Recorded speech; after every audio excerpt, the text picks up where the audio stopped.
So my colleague Cliff is joining us again today as we dive in deeper on racism. And we're going to start by trying to define what racism even means today and why it can be difficult to have these conversations and why they're so polarizing. So I hope that you find this conversation helpful as we continue to grow our capacity to have these meaningful conversations about race. If you're like me, you know your mind can be your best or your worst friend. Our mind is an amazing tool that can do incredible things, but our mind can also create problems out of nowhere. Sometimes our mind keeps recommending the same solutions to problems even when they aren't working. I see this pattern play out as individuals try to overcome their anxiety, depression, or even struggles with pornography, using approaches that make sense but aren't very helpful. This podcast will show you how real researchers and clinicians are changing the way we approach mental health and reveal helpful research-supported principles designed to help real people with real problems. My name is Dr. Cameron Staley, and welcome to the Life After Series Radio. So we're back. This week went by quickly, and I was really looking forward to spending some more time with you, Cliff, to kind of go a little bit deeper on our topic of racism. I feel like there's so much to cover here. And I think a lot of the challenges around racism come from we're using that term, and I think we assume we all know what that means. But I think racism, that definition has changed quite a bit over the years. And we're probably all thinking about it in different ways or different aspects. So I think it might be helpful just to try to get a working definition of racism. You want to take a shot at that? How do you define racism? Yeah, I think it's a really important thing to discuss, and it reminds me of a story a friend of mine told me. She was talking to her uncle. This was probably 2 years ago, and they had this really long debate, about an hour-long debate about whether or not racism exists. Hmm. And at the end of that hour-long debate, and she was saying, like, yes, racism still exists today, and her uncle was saying, no, racism doesn't exist today. And at the end of that hour, what they realized is that when they were using the word racism, they were thinking of two completely different things. Whoa, using the Yeah, same word but different ideas. yeah. Because the uncle was thinking about it the way I think America thought about it 50 years ago or even 30 Yeah. years ago, potentially, which is like, a white person goes up to a black person and injures them physically in some way, or yells derogatory words at them and doesn't even know them, but they just kind of this outward overt hatred. Yeah. And I think for a lot of people, when they think the word racism, they think of an active, conscious dislike for people simply based on race. And what my friend's definition of racism was inequities in our society Hmm. and not equal opportunities or equal access to things due to race. And so when they were having that conversation, they were disagreeing, but the fundamental disagreement wasn't so much about our society and what's true today. It was more about their difference in terms of how they define that word. Wow. And as you talked about, I think my definition of racism, I mean, the first one that comes along that's automatic is those overt acts of violence. Like I think about a burning cross on a lawn or someone Yep, in a white hood, yep. these KKK rallies where, in my mind, that is such an overt act of violence and hate Yeah, that I would consider that's evil. Like I associate like racism with evilness and violence. And I think the majority of people would say, yeah, that's racist. That's not okay. There's hmm, probably a subset of people that are still support that, but I think that group has probably shrunk quite a bit as the years have gone on. But the one that you talked about that seems more systemic or widespread or less person to person is a lot more difficult to look at. And I think I'm thinking about racism more in those terms now. But honestly, that takes me more effort to define that and understand that than like that burning cross is clearly a racist act and that is bad.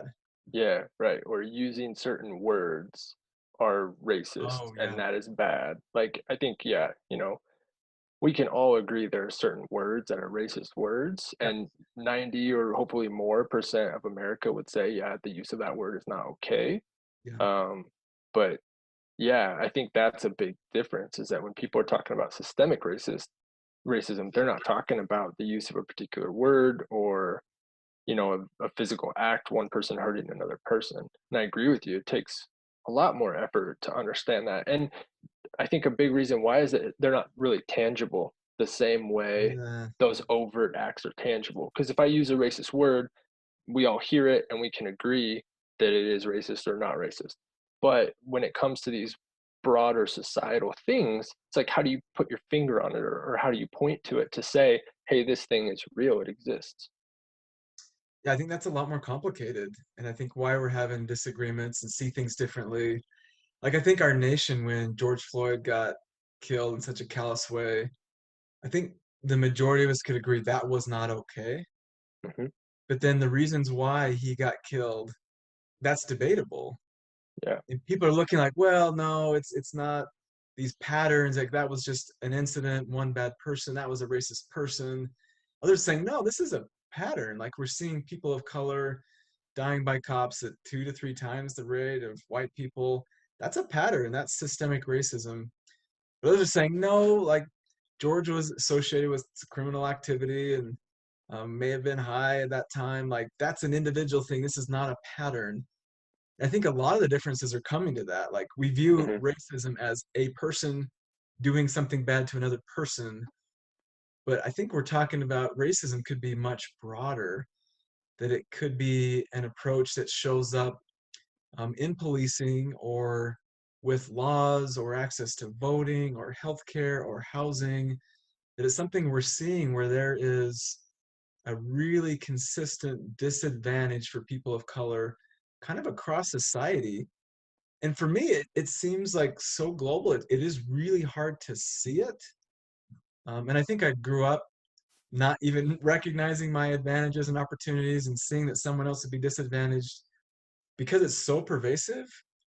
It's really hard to see. And I think that's where a lot of the maybe conflict seems to be occurring, at least in my perspective, is we agree what someone doing something to somebody else is racist, but when we pan out and say, but there's a bigger pattern here, I think I see a lot more disagreement about that. Yeah, which I think makes a lot of sense. You mentioned the effort piece already in terms of it takes more effort to think Yeah. about it from that broader perspective. I think there's other factors that contribute too that, one is we're not really taught that. Like Oh, I wasn't taught that in my K through 12 education about those sorts of things. Um, we also have I don't remember what I was gonna say. it I was had some really profound, though. it was like the greatest thought I've ever had in my life, but it's totally gone now. So, yeah. So sometimes in my mind, I might have mentioned this last time, I have to simplify things for me just to remember what it is I'm talking about, because sometimes I can get lost in the weeds. So for me, a really simple definition of racism is just believing that a particular race is better than another one. And that might be like oversimplifying things, but that helps me look at it. So when I'm having conversations with somebody about like police violence or kind of working or achievement in education, whenever I start to hear that this group of people is not as good as another group of people, that kind of triggers this sense in me because I have a belief, and it's in our Constitution, that all people are created equal. And that for me is a big T truth, something that I follow, that I believe, that resonates with me deep inside.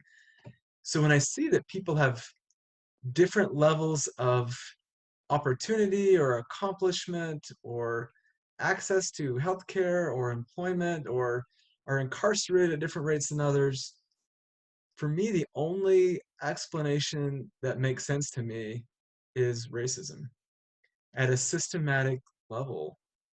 Um, because I do feel like people are created equal. That is a fundamental belief that I have. And so when there's these huge disparities, it's got to be coming from something. And it's not just individuals that's causing that. It's more that system level, which is really uncomfortable to think about. Yeah. And what you're talking about segues perfectly into the thought that I had lost, which Oh, is it came back. that, yeah, which is that when we think about those things you're talking about that are broader, unemployment rate, incarceration rate, things like that, we're not talking about one individual, right? We're talking about a huge group of people, or in a lot of cases, we're talking about all of America. That's 330 million people or whatever. And so when we talk about these big picture issues, I think one of the challenges to understanding them is that the reality is there could be multiple different forces at play. Mm. Like if we think about incarceration rates, there are disparities in terms of race, but I don't know this for sure, but if we looked it up, I would imagine there's also disparities in terms of class or Oh, I'm like sure. economic status, right? So the more wealthy you are, the less likely you probably are to be incarcerated. The less wealthy you are, the more likely you are to be incarcerated. Yeah. So I think that's part of then what creates challenges for people looking at the broader view and coming to the same conclusion. Because if we Mm. look at the data and it says, well, yeah, incarceration rates are also disproportional based on economics, well, Yep. then somebody might say, this has nothing to do with race. This is Yep. actually about economics. Just money. Yep. Yeah. And I think I'm someone I enjoy money and working hard and earning money. Um, I think I had a friend growing up. He's like, I think you have a cash register for a heart, and I hope that isn't true, but it might be a little true sometimes. But I think about wealth, and I've just been researching the wealth disparities across ethnic lines, and it's stunning to think about that white families might have 10 times the wealth of a family of people that are black. 10 times. And I think about that wealth. I'm like, where does that come from? And a lot of this goes back to, I don't remember if I talked about this last time, but I used to sell real estate. And when I was going through the real estate learning process, part of the curriculum was learning about redlining. And I thought about, like, what is this? Like, I never heard of this before. I'm like, this is Hmm. stupid. This is silly. I'm sure that probably isn't a thing. Hmm. And now I see the impact of redlining and how it contributes to wealth disparity, where there would be regions of a city or area where they would actually trace it in red lines On a and map. say, on a map, yeah, and be like, we're not going to provide loans to these areas. And if you're a person of color, you're going to live here. And so the housing values and prices were really depressed in those areas. And I thought about, like, so much wealth is acquired in our country through home ownership, Yeah, through property. through property, yeah. And so for a long time, for generations, people of color were not allowed to own property. Legally, It was against the illegal. law. Yeah. And if then you were in the last few decades, you were owning property in areas that did not appreciate. It Yep. did not have a lot of value. And so I think about, like, I have worked hard. I have gone to school. I have studied well. I'm a good employee. And I think all that is true. But I think about some of my family settled property 150 plus years ago. And I've been a beneficiary of that inheritance, even though it's a small sliver of what was initially settled.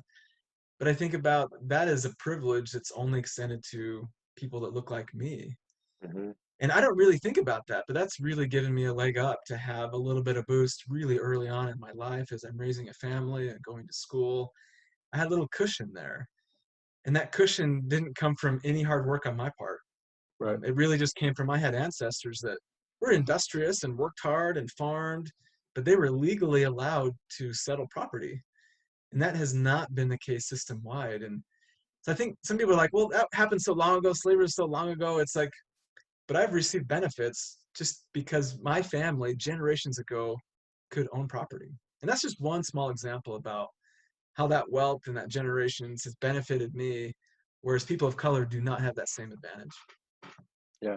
Yeah, I think it's such a good example of multiple things, one of which is that privilege. You know, like some people had access to something, which was the ownership of property that other people did not. That's a perfect example of privilege. It's not like to have privilege doesn't mean that something was necessarily taken away from someone, but it Mm. means that a certain person or group of people have easier access to something than other people. And if we look throughout our history, like clearly slavery is easy to look at and say that was not okay. Yeah. And then you exactly what you said, you always get the argument of, well, that was so long ago. okay, sure, if that's your opinion, that a couple hundred years, 150 years is so long ago, but there's all these other ways in which that people who identify as black or are perceived as black have been denied access to things in our country ever since then. And I think when we talk about voting and access to voting, that's another kind of really hotly debated thing, Yeah. because people say like, oh, why does that matter? Just take the day off of work, or drive your car down to the voting station or whatever. But if you look at rural areas or you look at certain urban areas, they're really densely populated. People don't have the same access to go vote that certain other people do, and that would be another example of privilege. And that I learned that principle. I lived in St. Louis. I served as a missionary for my church for a couple of years, and one of the areas I was in was East St. Louis, and there was just a ton of poverty there. There was not a lot of industry. And I remember getting to know this one family really well, and they had one vehicle for several of the families, and they all shared it. And I was always like, why don't you all have a vehicle? I mean, that didn't make sense to me. Like growing up, we had two vehicles, and it just like, wow, why do they share a vehicle? It's so inconvenient. Hmm. Like they got to take turns and they got to coordinate that. Like Hmm. it seriously did not cross my mind that there may not have that may not be affordable to have more than one car per family, and to think about how that makes it challenging to get to work or to school or to vote. And in my mind, it's like, hey, why don't you get another one? That would solve the problem. Hmm. Didn't even cross my mind that there may not be opportunities to purchase something that I just take for granted. Is yeah, when I turn 16, my folks are going to help me get a car. Yep. I think that on the one hand, that is so sad, right? That we grow up in ways where we struggle so much to understand a different person's experience. But on the other hand, I think that's such a good example of what we all do. So we all have our own lived experience, and then we look at someone else's life and we look at their life through our lens of our lived experience. So I remember I was having this conversation with a friend of mine a few years ago, and he worked at a middle school that had some students at it that came from really, really low economic, Mhm. socioeconomic backgrounds. And his dad was a lawyer and did really well financially. And then his dad paid for him to go to private college, paid for him to go get a master's degree, no student loans, no debt, nothing, provided transportation for him. He didn't have to work while he went to school, etc. Oh, and he also went to private school from like, I don't know, sixth grade through 12th grade, Oh like wow. expensive private school. So he and I are having this debate one day, and he's like, why don't these families, they're so poor, just work harder? And I was like, Mhm. okay, well, let's talk about this. And we broke it down, and we got to a place where the question I asked him was, okay, think about your life and your background and how hard you worked, because you did work hard. But think about how hard you worked to get to where you are today. You have a master's degree, etc. Think about one of those kids that's in your school, seventh grade girl, single parent, multiple siblings, and that single parent works at a fast food restaurant, not Mhm. because they're not hardworking, but because that's the only job they can get based on their education, their circumstances, lack of transportation, etc. Is that seventh grade girl going to have the equal opportunity to achieve in her life what you've been able to achieve in your life? And when you put it like that for him, he was like, well, no, of course not. But if I called him today and asked him, hey, do you believe in privilege? Do you believe in systemic oppression? He'd say no. So Mhm. when we create those examples Mhm. that actually lay it out for us, and we can kind of see the disparities or the lack of equality firsthand, we get it. Like, okay, no, that's not fair. A rich white kid growing up in an upper middle class neighborhood with really good schools is going to have a little bit easier time getting to medical school someday than a poor kid in a really impoverished neighborhood with garbage schools. Like, Mhm. yes, it's going to be harder for one of those people to achieve the same thing. We can see it when we break it down in those examples, but I think, because we only have our lived experience, when you just are driving by on the street and you see someone, you just assume that their life has been similar to yours. And so if they don't have what you have, you chalk it up to things like work ethic Yep. or discipline or whatever. And we even have a term for that in social psychology, that attribution error. Yeah. So when we see other people, we tend to label them as having a flaw or a trait. So they're not successful because they're lazy. Yeah. So we're describing something very internal about them. But if we get fired, we're not going to identify ourselves as lazy. We're going to say, well, my boss didn't understand me, or my alarm didn't go off that day. It was something external. It was situational. It doesn't have to do about me. And I haven't ever thought about that till I was listening to you, but I think we do that because we're seeing it through our lived experience so much. And so we just attribute these internal dispositions to other people's lack of successes. I mean, instead of recognizing, oh, there's environmental things around them as well that's contributing to those disparities that we're seeing. Right, right. Yeah, when other people are struggling, it's because of character flaws. Yep. But when we're struggling, it's because of external circumstances. Yeah, Yep. absolutely. And I think that's one of the reasons that it makes it so easy for us to not see privilege and oppression. Because when we think about our own lives, we think about, well, I worked hard for what I have. I went to school, I studied, I had late nights of reading books and cramming for tests. We were both there, Cliff. We worked Yeah, really hard. yeah, which is true. And then we lose sight of that bigger picture, that broader perspective that, yeah, I worked hard, but I also had less barriers in my path than certain other people did. And one of those barriers that does exist in America is race and racism. So you were talking about having seen some statistics that could potentially be indicative of these broader systemic factors of oppression. You mean like with wealth and kind of the increased rates of kind of police violence? Is that what you're talking about? Yeah, and the incarceration pieces and Yeah. things like that. That we now have data that are nationwide that we can look at and say, okay, well, if this racial group is incarcerated at this percentage, and this racial group is incarcerated at 1/3 that rate, but I believe all people are equal, then there has to be another explanation for these differences. I think that comes back to our definition of racism. So believing that one race is superior to another. And I think about there's other terms that we throw out there that are really uncomfortable for me to hear. And one of those is white supremacy. Hmm. Where I'm like, I ain't no white supremacist. Like that's again one of those terms I'd say that's immoral. That's in that evil camp. It's not okay to be a white supremacist. Right. But I think And if you the images that that conjures for us when we hear that term, especially as white people, I think for me it conjures, like you were saying earlier, the white hoods, know, the burning crosses, like that's what comes in my head when I hear that term. I think that's my first reaction too. But what else could it be, Cliff? Let me hear your take on when you think about underlying that, what else does white supremacy encompass? Wow, that's a tough question to try to answer. That's why I asked you first.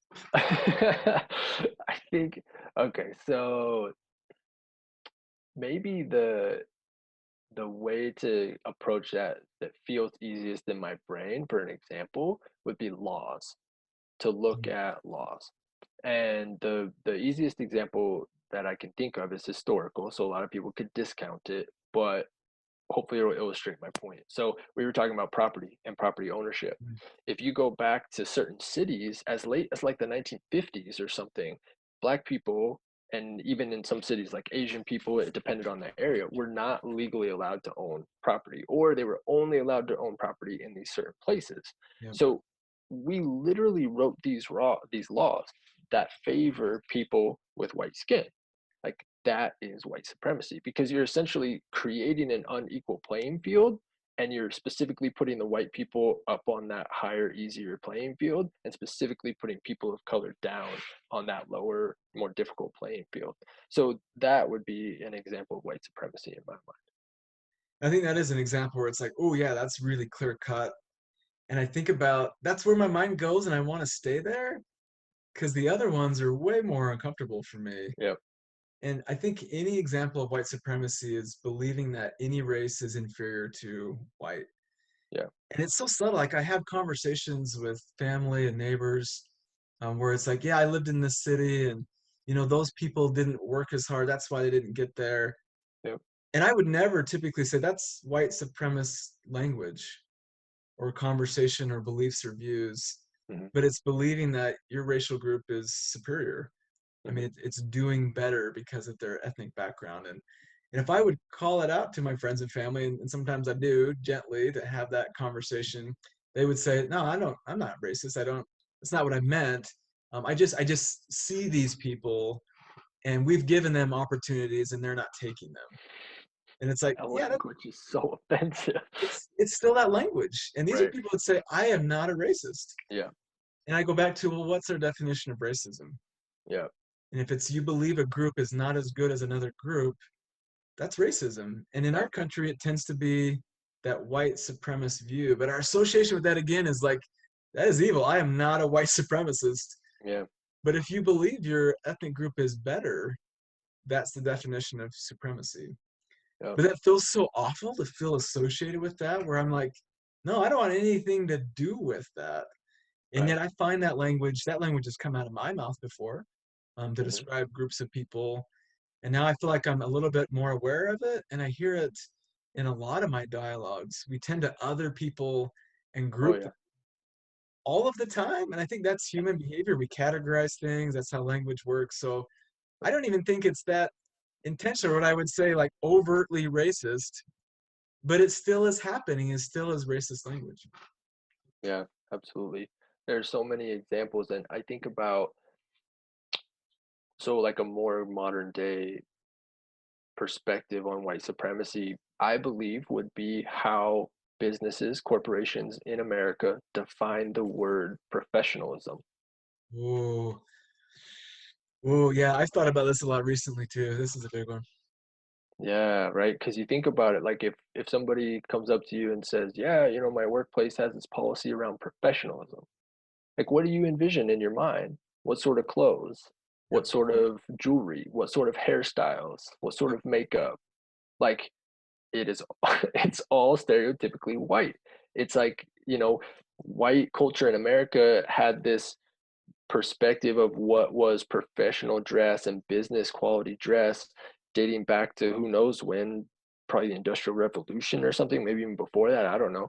But you can see these suits, and like, sure, the style of the suit changes over time, but Yep. over time, it's always a white man in that suit. Yep. And then I think in the last few decades, professionalism has started to make room for women, but they've got to wear certain types of clothes. They've got to fit in certain types of ways. They've got to not show certain parts of the body. They've got to have their hair done in certain types of ways. Their jewelry and accessories have to be certain types of things. And who has created that definition of professionalism? Yeah. White people. And I've seen And if that a lot in, oh, go ahead. Sorry, I didn't mean to cut you off. I think this is the crux of it, is that if you don't fit that definition, your boss can evaluate you less, Yep. and nobody's going to argue with that. Like, if you have an evaluation that says like employee is unprofessional, or employee was terminated from employment due to unwillingness to follow dress code, like, no lawyer, I don't think, is going to be able to say like, oh, that's super problematic that you did that or you evaluated that person that way. And so I think historically, everybody has agreed on what professionalism is. And Yep. we've all felt like, yeah, you need to fit that mold of professionalism. But the problem in my mind is that's white supremacy, because it's white people that created what the mold is for professionalism. And then if you don't fit the mold that the white people created, the white people get to evaluate you less, or fire you, or tell you they don't like you in their workplace, or whatever it is. And we're so good at it though, Cliff. And We're I think so good about, at it. we're in a profession where that's part of our legacy as psychologists, Yep. thinking about intelligence testing. Yeah. And the people that created these assessments to measure someone's intellectual ability were older white men. Hmm. And so it turns out when you assess people's intelligence, people from different ethnic backgrounds did not look as bright. They did not look as intelligent because a lot of the things that we considered intelligence were culturally bound. And so Yep. there were a lot of minorities that were deemed as intellectually inferior or Hmm. disabled. And Hmm. that wasn't the case at all, but it was a biased assessment. But I think we're just so through our worldview, where it's like, this is true for me, it's going to be true for everybody. And I think in our country, society, if you're white, you haven't really needed to take a lot of perspective Hmm. to really recognize how much of your experience is culturally bound, how much of it's generalizable. And instead, you're evaluating everybody based on the advantages that you have. And it turns out when you do that, everybody does look inferior.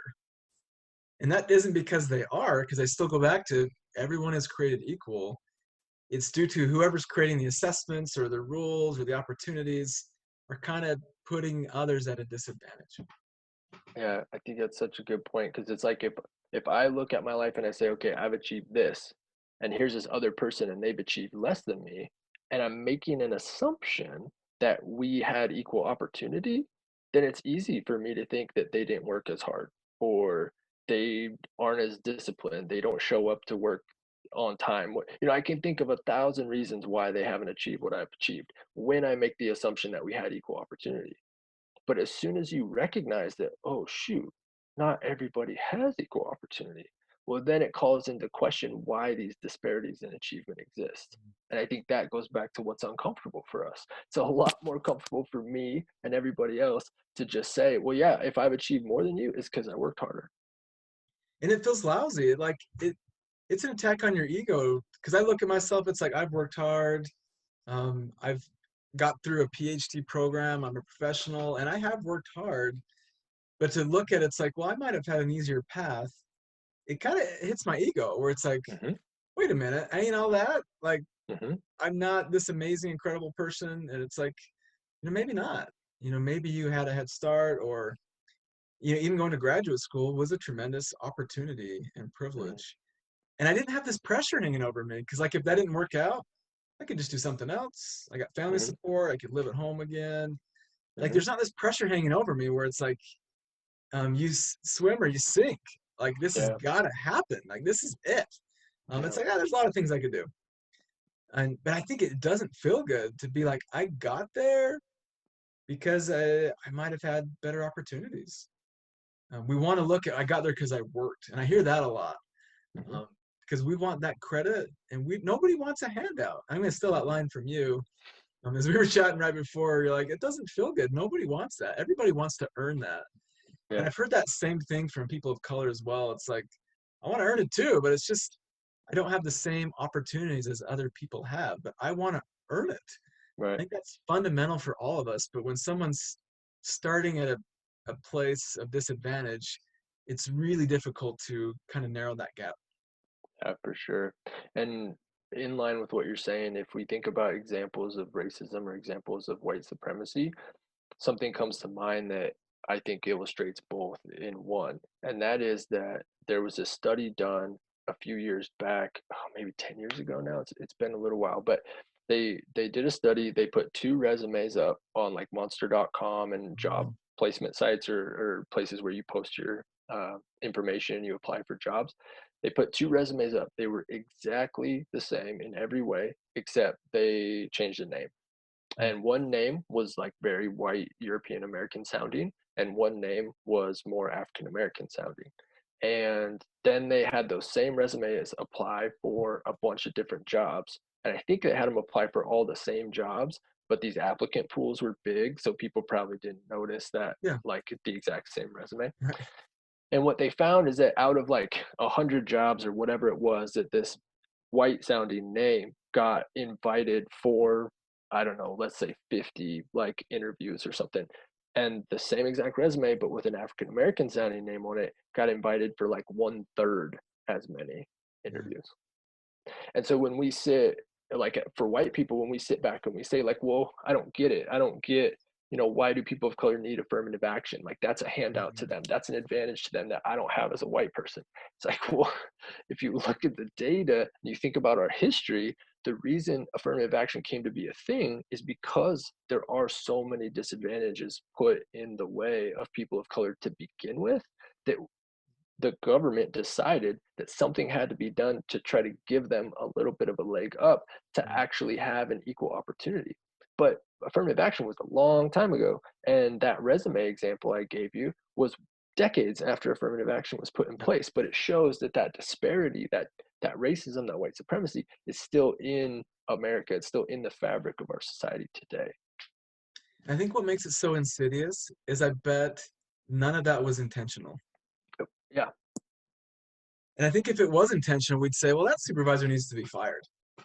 But my guess is it's not intentional. It's really unconscious, that bias where it's like, I can pronounce this name. It sounds like names of people I know. This name I'm having a harder time pronouncing. It's a little bit more different. And at a really unconscious level, we tend to favor one more than the other. Mhm. So I think when we have a lot of reaction around racism, it's like, I'm not trying to hurt somebody. It's like, yeah, I think a lot of the racism we're talking about now is not intentional. And Right. we can see the really overt stuff, like the kind of brutality we're seeing and people getting shot. It's Mhm. like, that's clearly not okay. But it's this stuff that's unintentional that is still leading to these systematic disadvantages. And that's hard to wrap our mind around, where it's like, we're not trying to do that, and yet it's still happening. Right. Yeah. Yeah. And that, I totally agree. Because how do you prevent something or change something or improve something when you can't even see it, when you're not even aware that it's there? So I had a moment this week. So it's political season. So I don't affiliate with a political party.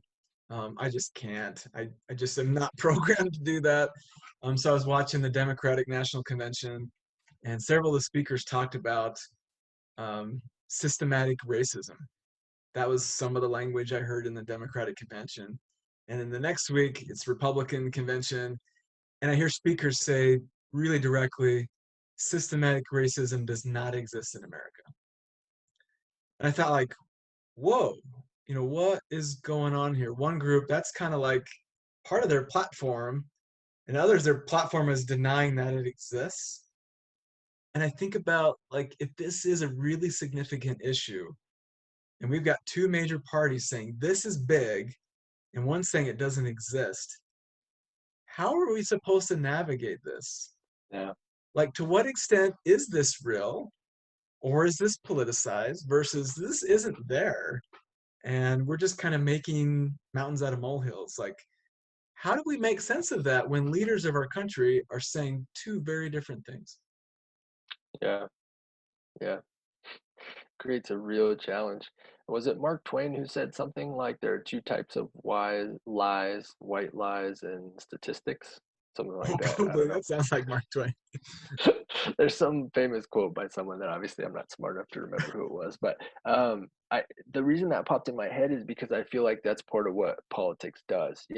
Like there'll be a statistic that comes out, and the Democrats will take it and say, "Oh, this statistic proves X," and then the Republicans will take that same statistic and they'll say, Oh, "This proves the opposite of X." And it's like, well, what am I supposed to believe then? Because if you listen to both sides, you're living in completely different worlds. And yeah, so I don't, I mean, that issue, like both political parties really frustrate me. And yeah. in terms of my values, I lean more one way than the other, that's for sure. But I can't stand politics in general, and I can't stand either political party. And I think they both engage in the exact same types of things, like taking statistics and twisting them for their own agenda and crap like that. I think both sides do it equally. And I Yeah. know that everybody who is listening to this is probably mad at me now because they might affiliate with one side or the other and they're feeling like I'm ragging on their side. And I'm sorry if I've offended you, but that's just my perception of it. Is that like all those tactics that Democrats scream, "Oh, I can't believe Republicans use these tactics." Like the Democrats use all those same tactics, and the Republicans do the same. "Oh, I can't believe the Democrats use these tactics." Well, your politicians use all those same tactics, and I think that's just part of the problem. It's like Yep. it's a total mess, and you can't listen to both sides and find reconciliation in the middle. So I think that's why so many people pick a side, and Yeah. then if you've picked one side, you obviously have to be wholeheartedly against the other. And that's the challenge, is it almost felt like race was being used for political reasons instead of actually caring about people of color, on both sides. And I think I struggled Mm, because listening to that Democratic convention, the things they were talking about race really resonated with me. Then a part of me is also like, but most of you are white people with lots of wealth and are trying to get an office. mm, And then I maybe struggled more hearing how some of the Republican speakers talked about race. That didn't resonate with me, but it still felt like they were using that topic for political reasons. for political agenda. And it's like, oh no, these are people that are living lives and not having opportunities, and are living in fear of encounters with police or employment. Like, these are real people. There are Hmm. real protests and Millions of them. going on. Yes. Yeah. And I think about, this is so real. and I hear politicians talking about it as talking points. Yeah. And I really struggle because as a psychologist, well, we're both in this camp. My connections are with people and individuals and the complexities of their identity. And for me, it feels like people are being, their You. like ethnic background are being used as pawns in that whole political debate. And I don't feel like Yeah. one side has got it and the other one's messed up. I think if one side was right, there'd be people gravitating to that side the more they learned and progressed. But we don't see that. We see these political parties pretty split. Yeah, I really struggle with that. And I feel for our country where you have to really take a side without being able to dialogue about it. And I see some value in like that Republican side saying this doesn't exist.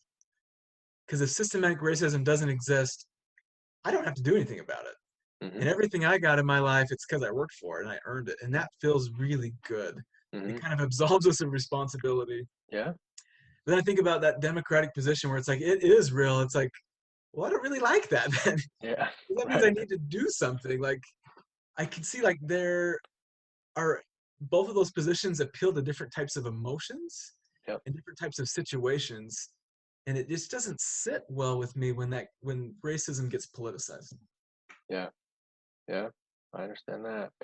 Um, Maybe this will be kind of a funny anecdote for us to end on for today. I was watching something, I think this was around the, I don't know, it was a governor race or something like that. And bless his heart, Charles Barkley was like one Oh, of the panelists for this like political campaigning and fundraising and whatnot. So there's like four people, they're on a panel, and Charles Barkley's one of them. I think it must have been like from his home state or something. That's why he was involved.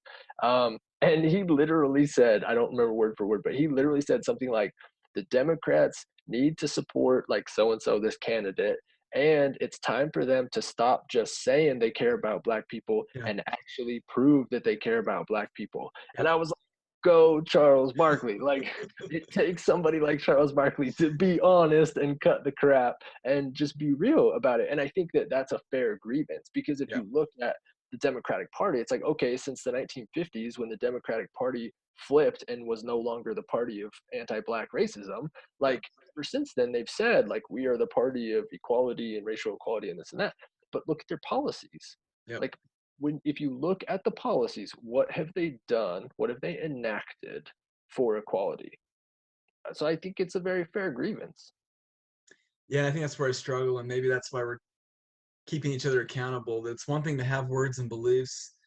Actions are something completely different. And I do like Chuck. I love the NBA. He is. I think he's really funny, but he says some things that are really insightful. And I've had so many sports examples. I know I need to wrap this up. I'll try to keep this super short. But like when you brought up professionalism, I Yeah. thought about the NBA. And for me, I Yeah. view the NBA as one of the most progressive sports out there. Okay. And yet I thought about one of my favorite all-time players, Allen Iverson. He Mm, came into the league like a storm, like under 6 foot, just lightning quick. He just played every possession like it was the last possession of his life. And I love it. I love it. But he comes in with cornrows and tattoos. yeah. And the commissioner says that's not professional. And all of a sudden a dress code showed up. And the dress code was, yeah, you're gonna wear a suit. You're gonna look white. But you can't say that. It's professionalism. Yep. Yep. Yep. And I thought about how that's changed in the last even few months, where it's like, whoa, our dress code that we thought was professional was maybe code for we want you to look a certain way and not like another certain way. Mm-hmm. And I thought about like the Clippers owner. I can't remember his name, if it was Sterling. That sounds How that familiar. that blew up a few years ago. The really Yeah. overt racial things that he said. Yep. But then you look at the patterns about he was involved in housing development and discrimination there Mm, and treated a lot of his players as property. That there's just a lot of power and differential there that is really destructive. And I think about like all these youth sports where there's these wrestlers that have dreads, and it's like you can't compete unless you cut your hair. See, wow. we got a requirement here for how you need to look, and that requirement is not taking into account someone's cultural background or different styles. It's you need to look white because that's professional. Yeah. And so for me, I love sports. I think a lot of progression happens in athletics because of people like Charles Barkley that can just kind of say things But then people have a platform, and it's this has been really close to my heart with another shooting today. That happened today, and I listened to LeBron talk about that, and it's heartbreaking. And players in professional sports are saying we need to boycott this game, and we can do that because we're multimillionaires, and we have that opportunity to defend ourselves in legal settings, where other families don't have that opportunity. They don't have that voice. So I've really appreciated when these professionals use their platform for good. But they get a lot of backlash for that too, where it's like, oh, you're just an athlete, shut up and dribble, Yep. all that rhetoric. Yep. And I really value, you're sticking your neck out on that line. Kaepernick did that, and we know the consequences with that. That even though these are multimillionaires, it's still really hard to do it in any circle to really stand up. Yeah, I have a hard time stopping this, Cliff, because when I talk about these things, it just gets me going. Like, there needs to be action. And then when it gets into this political realm where we're just using this to secure votes, it's like, no, like, we really need to care at that personal level, because those systematic injustices really impacts people's mental health. And that is something that I care deeply about. And if we had more of those equal opportunities, and the other thing I think that really erodes people's mental health is invalidating their experiences. Absolutely. That what you're going through with oppression or lack of opportunities does not exist. Yeah. Saying this does not exist is going to directly impact people's mental health. Absolutely. Saying this reality you live and breathe every day does not exist. It's like that invalidation really disrupts our mental well-being. I'll pause. Whew. Turn it over to you, Cliff. I think due to time, we should just leave it there. I think that's a great place to wrap up, because you and I can keep going for hours and hours. So we'll pick up there. We got more to say around race. And I promise y'all, we're going to get to some other topics of identity. But with race, I feel like this is an opportunity right now in our country to learn more, to dialogue around this, to have tough conversations. And in the end, these are individuals. These are not groups. These are not platforms. These are not statements. The things we say and the things we do directly impact people. And even if it's not intentional, it can still be harmful. And so my hope is, as we recognize things we've done, it's probably not intentional, probably not overt. We recognize, like, oh, that might have had an impact. That we can take that as a learning opportunity and an opportunity to make it better. And hopefully not do what I often do, where I get defensive and be like, it was your fault, or I didn't mean that. But to really say, wow, you're right. I messed up there. I apologize. I want to be better. Thank you for that. And I think when we could get to that spot, we're going to be moving in a good direction. And right there, we really struggle with that first step of taking responsibility, giving ourselves some grace and some others some grace, and then learning from that and moving forward. Yeah, I think that's a great way to wrap it up. Awesome. Well, thanks for hanging out with me, Cliff. I'll see you again next week. Yeah, good to see you. Night, Cameron. Hey, thanks for listening. Please remember to rate and subscribe. I know you might be facing some issues in your life, or know someone who is. Issues like anxiety, challenges in dealing with emotions, or other compulsive behaviors like unwanted pornography. And I know it's tough to talk to people about problems. Difficult to stare those obstacles down that we face in life and to really know how to deal with them. It's hard to know what to say and when to say it. And then when that moment you finally reach out to family and friends happens, sometimes it falls flat.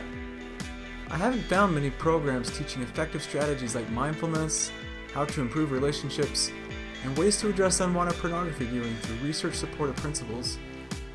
So whether you simply want to help with a problem like unwanted pornography, difficulty responding to emotions, or just want to understand the world of someone struggling with porn a little better, head over to lifeafterpornography.com and get in on the next training.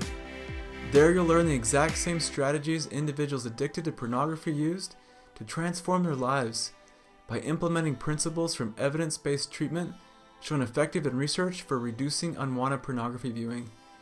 You'll learn the secrets, the myths, the enemies to recovery, and the LAP framework for dealing with unwanted porn viewing that we call WAVE. If that's something that interests you, click the link in the description, or just head over to lifeafterpornography.com. I'm Dr. Cameron Staley. See you on the inside.